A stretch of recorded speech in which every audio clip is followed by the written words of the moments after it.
Turkiya uzoqqa yetadigan kuchni ko'rsatdi. Turkiya ilk qit'alararo raketasini namoyish etdi.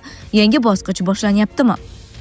Turkiya Milliy mudofaa vazirligi qoshidagi ilmiy tadqiqot markazi Saha 2026 ko'rgazmasida o'zining ilk qit'alararo ballistik raketasi Yildirim X'ni namoyish etdi. Bu mamlakatning eng ilg'or uzoq masofali raketa tizimlaridan biri hisoblanadi. Yildirim X raketasi o'zining yuqori texnologik imkoniyatlari bilan ajralib turadi. Xususan, raketa Mach 25 tezligiga erisha oladi. Bu texnika tovushdan 9.25 barobar tezroq parvoz qilishi mumkin degani, uning parvoz masofasi 6000 kilometrni tashkil etadi. Raketa yonilg'i sifatida suyuq azot tetroksididan foydalanadi. Tizim 4 ta raketa dvigateli orqali harakatga keltiriladi. Yangi raketa tizimi poytaxt Istanbulda o'tayotgan Saha 2026 xalqaro mudofaa va aviatsiya ko'rgazmasida tanishtirildi.